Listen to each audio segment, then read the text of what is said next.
We're grateful for each and every one of you. Let us know where in the world you're tuning in from. We'd love to hear from you in the comments. Let's begin. You ever wake up and just know something's off? That eerie feeling in your chest, like the air around you shifted while you were asleep? That was the morning my life began to split apart. It was a Tuesday. I remember because Tuesdays used to be quiet. A nothing day. One of those filler blocks between Monday's stress and Wednesday's momentum. But this one wasn't quiet. This one screamed in silence. The smell of burned eggs pulled me from my haze. I'd left them on the pan too long, the edges crisping to a bitter brown. Jasmine was behind me, scrolling on her phone with the kind of blank smile she wore when her mind was somewhere else. And I remember thinking, that's the same face she used to wear when she talked to him. Let me rewind. My name is Nathan Calloway. I'm 34, a self-made business owner running a mid-sized HVAC installation company with 3 guys I trust like brothers. I'm the kind of man who fixes broken boilers at midnight, volunteers at school events, and tries to remember every birthday, even Jasmine's high-strung mother's. I don't have a six-pack. My hands are always nicked from work, but I've never once walked out on responsibility. I married Jasmine 10 years ago. She was, and still is, stunning. The kind of woman who makes men talk softer and stand straighter when she walks into a room. I used to joke that I'm married up, and maybe I did. She worked as an executive assistant to a Porsche dealership CEO. Polished, charming, the center of every lunchroom story. Together, we had a daughter, Lily, 8 years old, book smart and stubborn. Looks like her mother, but got my sarcastic streak. We had the house in the suburbs. White porch, blue shutters, a little backyard where I installed a fire pit last summer. A cabin upstate we visited once a year when work let us breathe.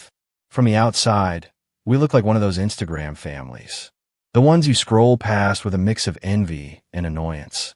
But scroll long enough, and even the prettiest pictures reveal the cracks. Jasmine and I had grown quiet. Not cold. Not yet. But numb. Like 2 people walking side by side with just enough space between them to forget what it felt like to hold hands. At first, I thought it was just life. You get busy. You lose the spark. You get it back. That's what marriage is, right? But then I saw her phone light up one night at 2:13 a.m. She was asleep beside me, breathing steady. I leaned over and saw a name I hadn't seen in years. Zane Maddox. The last time I saw that name, it was followed by the words restraining order and hospital visit. The guy was infamous. Rich, manipulative, dangerously charming.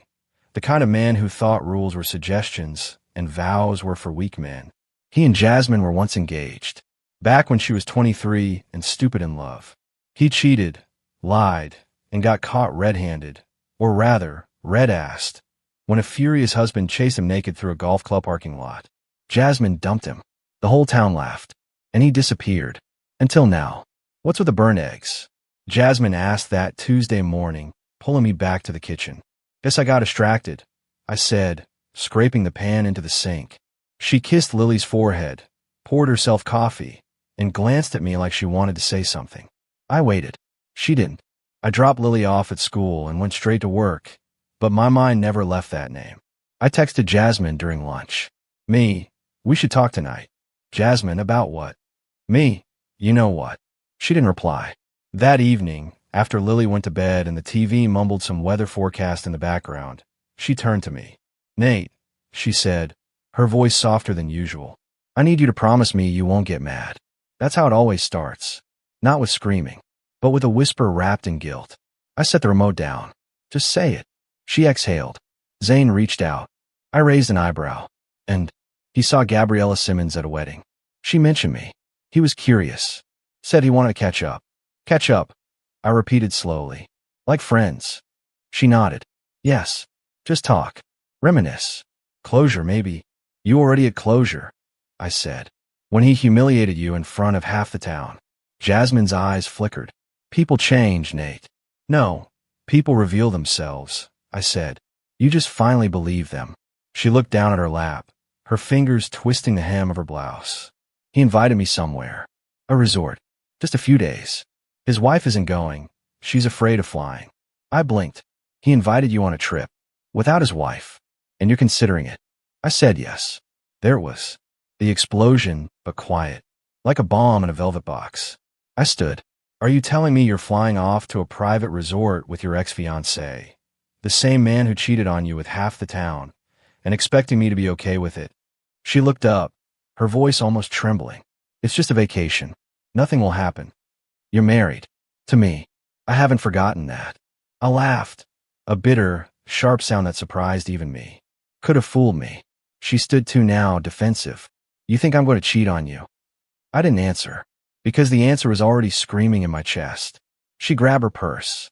I shouldn't have told you. I thought being honest mattered. Oh, it does, I said, because now I know who you really are. She paused in the hallway.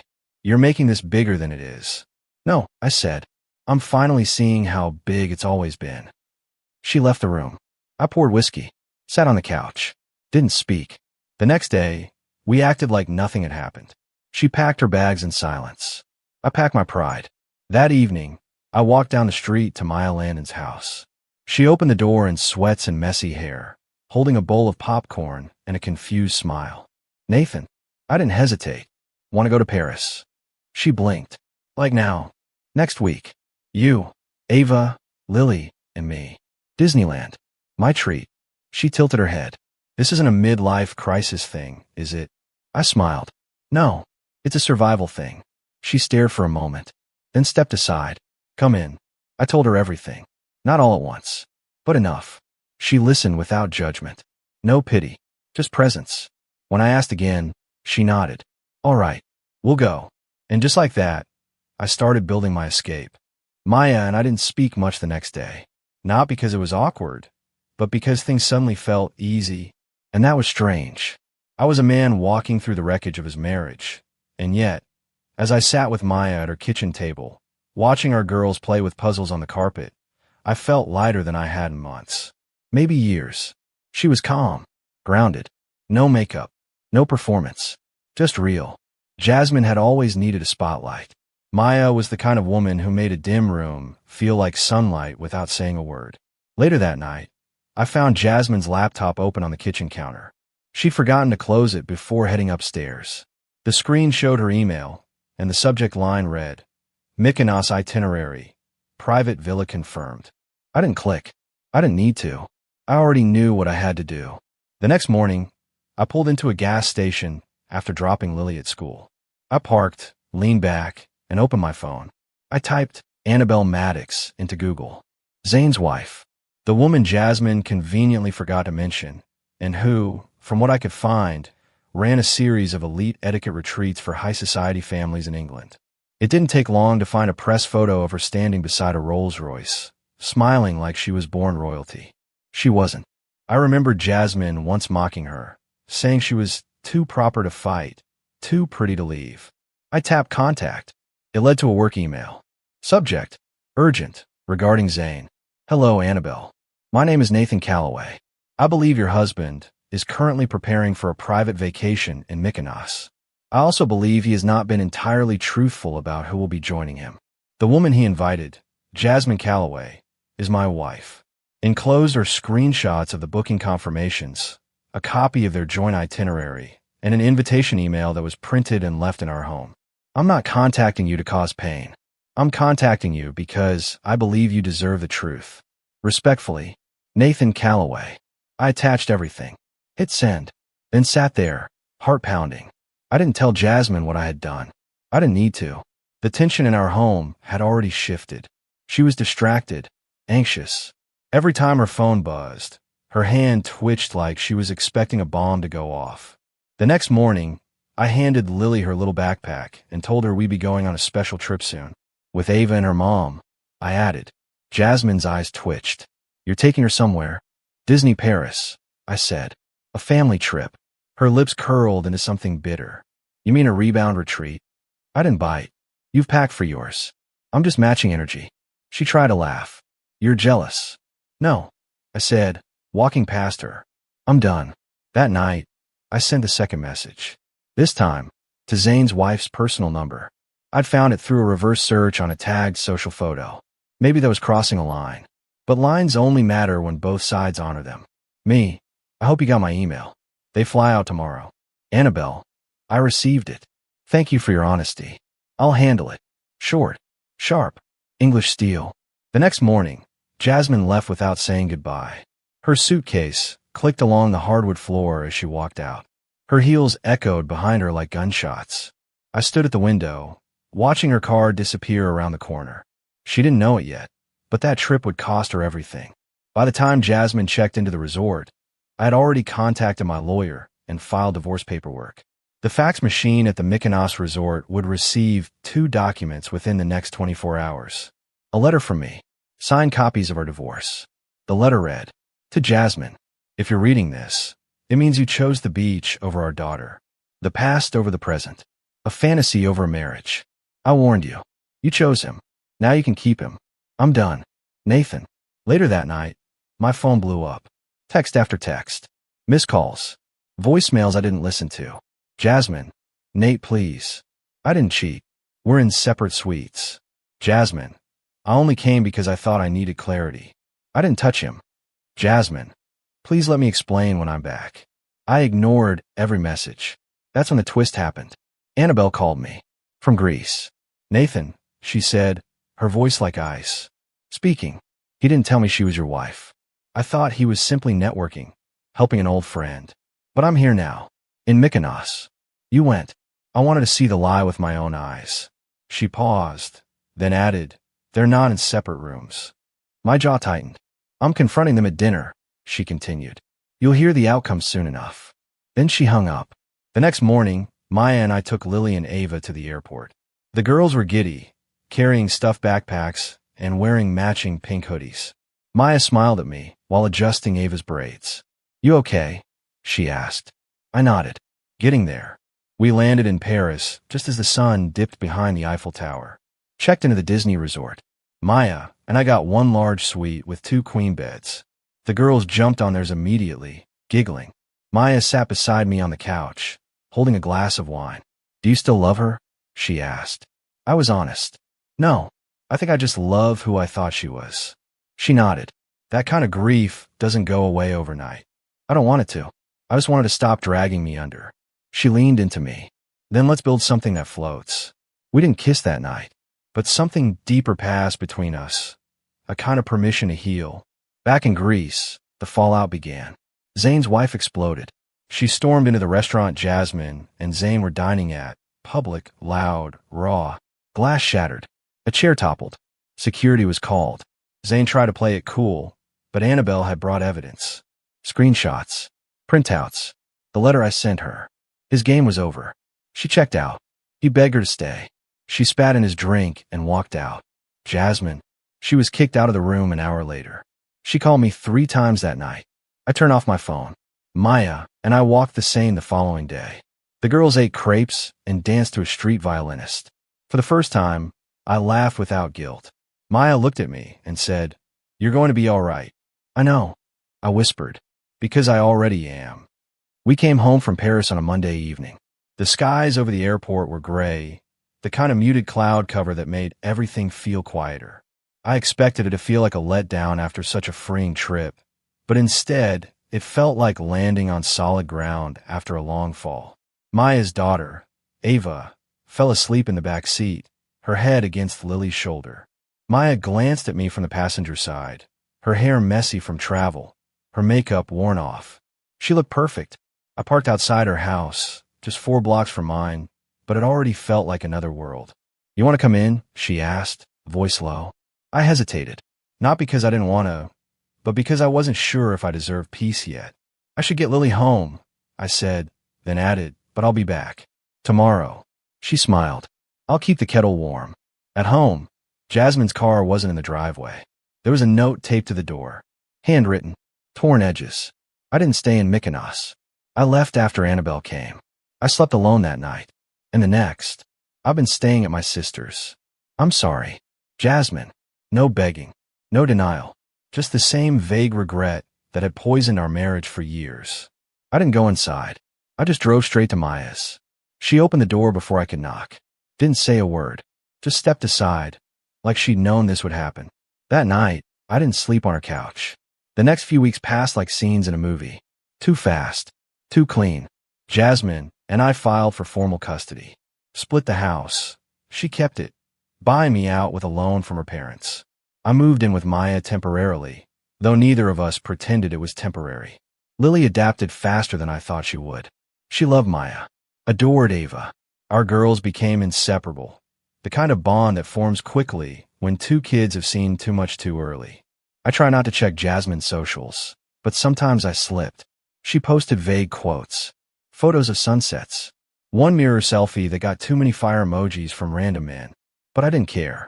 Not until the envelope arrived. It was a regular morning at the office. Coffee in hand. New job orders on my desk. I was feeling like a man rebuilding, one brick at a time.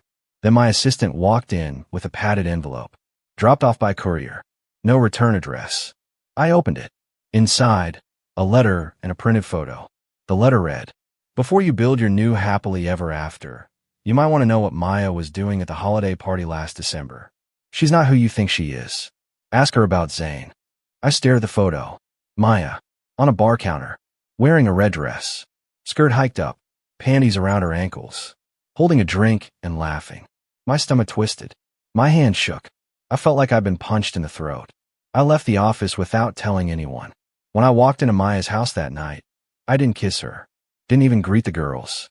She knew something was wrong before I opened my mouth. I pulled the photo from my pocket, laid it on the table between us. "What is this?" I asked. Her face didn't change. She stared at the image like it was a puzzle she hadn't seen in years. Then she laughed. "I knew this would come back someday," she said. "But I expected better Photoshop." "What do you mean?" She got up, went to a drawer, and pulled out an old leather-bound photo album. Christmas party. 2 years ago. My old company did a stupid gag competition, drunk walk contest. Everyone wore someone else's underwear over their own clothes and had to walk a line on the dance floor. She opened the album, showed me the original picture. Same pose, same outfit, but clearly different. The panties were over leggings. The background lighting was warmer. And her watch?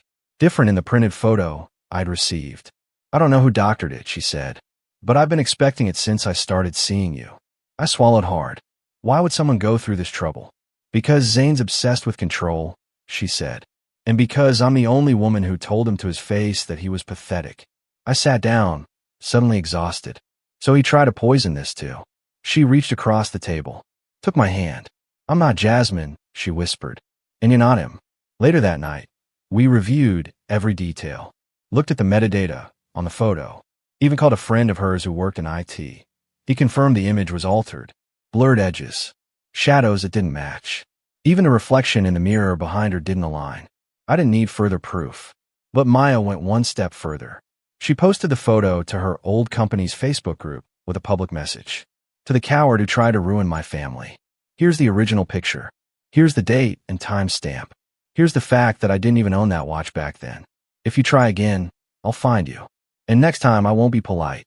The post got dozens of comments. Co-workers confirming the event. One even messaged her to say a guy named Clay, a mutual friend of Zane's, had recently asked for old party photos as a joke. We had a name. I made a call to someone else, Tony, a mechanic I'd helped out of a tough spot once. He wasn't a violent guy, but he had a way of making people reconsider bad decisions. "Wanting to visit Clay?" he asked. "No," I said. "Just let him know that if he sends one more photo, he'll be answering questions with a dentist, not a lawyer." Got it. The harassment stopped. But something in me had changed. This wasn't just about Jasmine anymore, or Zane, or even revenge. It was about rot. How deep it goes. How it spreads. I realized I'd spent years patching holes in a sinking ship, when what I needed was a new vessel entirely. And that's what Maya was. Solid. Steady. Real. We started planning a life. One that wasn't about forgetting the past, but building despite it. One night, while the girls watched a movie, she leaned over and whispered, "I'm late." "Late?" I asked. She nodded, a smile tugging at her lips. 2 weeks. I stared at her, heart skipping. Then I smiled too. It was 3 days after Maya's whisper, "I'm late," that Jasmine came knocking. Not calling. Not texting. Knocking. I opened the door to find her standing there. No makeup, soaked from the light drizzle outside, wearing a hoodie that didn't fit and eyes that looked hollow. "I need to talk," she said. I stepped outside and closed the door behind me. "Lily's inside." She nodded. "I didn't come for her. I came for you." That surprised me. "What?" She took a breath like it physically hurt. Because I finally see it now. Everything. What I destroyed. What I ran toward.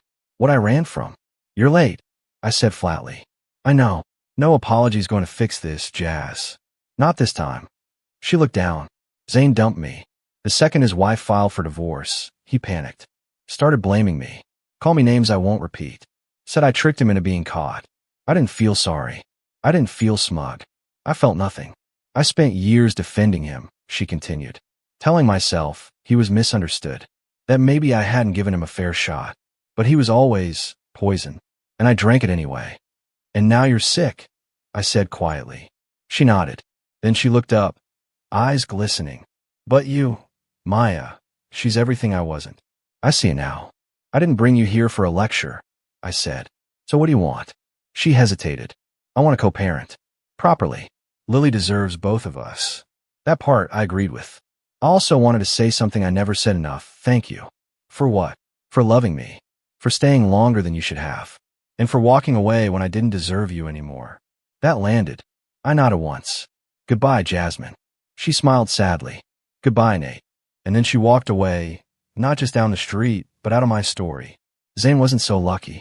Annabelle's lawyers were relentless. She exposed his entire digital footprint. Affairs. Messages. A fake investment scheme he'd used to drain her father's trust fund. He lost everything. The house, the business connections, and the respect of the society circles he once ruled. Rumors swirled that he was couch surfing in Spain, trying to sell some crypto startup nobody believed in. A washed-up playboy chasing relevance in a world that had outgrown him. I didn't care, but I made one final move. I bought their old vacation villa, the one Jasmine and I had once dreamed about, but could never afford. How? Annabelle reached out. He left everything behind, she wrote, including the title. I'm selling it for pennies just to erase his name. I wired the funds the same day. Maya and I drove out there a week later, the girls in the back seat, singing Taylor Swift songs. The house sat on a hill, overgrown with weeds, vines strangling the patio. But to me it was perfect. I didn't tell Maya until we pulled into the driveway. Her mouth fell open. This is their villa. No, I said. It's ours now. Life didn't get easier overnight. We still had scars. Lily had nightmares sometimes. Dreams where her parents fought in echoes she couldn't understand. Maya had moments where she'd touch her stomach and go quiet, wondering if this was too fast, too fragile. But we talked. We walked. We grew. By month 4, Maya was glowing. The test confirmed what we'd both suspected. We were having a baby. A boy, she whispered after the ultrasound. I squeezed her hand. Or a girl. Either way, it's our fresh start. The girls were ecstatic. Ava drew pictures of herself, holding a baby sibling. Lily kept asking what names we'd pick. I said, we'll choose one that means strength. One day a letter arrived. Another envelope. This time from a return address I recognized. Clay. Zane's friend. The one who faked Maya's photo. Inside, a handwritten note and a check. Maya, I'm sorry. Zane told me to do it. Said it was a joke. I didn't realize how far it would go. I lost my job. My wife left. And I deserve every ounce of it. This is everything I have left. Clay. We never cashed the check. We framed it. Hung it over the fireplace at the villa. A reminder. Karma comes, but sometimes you have to guide its hand. 6 months later, Maya and I stood in front of a small crowd in the backyard. Sunset behind us. The girls tossing flower petals. My business partners, Maya's sister, a few close friends. No huge guest list. Just the ones who mattered. I now pronounce you husband and wife, the officiant said. Maya smiled through tears. You may kiss me, and never stop. We laughed. We kissed. The crowd clapped. But the real celebration happened that night, when the girls were asleep and the house was quiet. We sat on the patio, wine in hand, baby bumped between us and watched the stars. I never thought I'd find peace, I said. You didn't find it, Maya whispered. You built it. And in the end, that's the story. Not of betrayal, not of revenge, but of rebuilding. From ashes. With love. With truth. With someone who chose you. And only you. Every single day.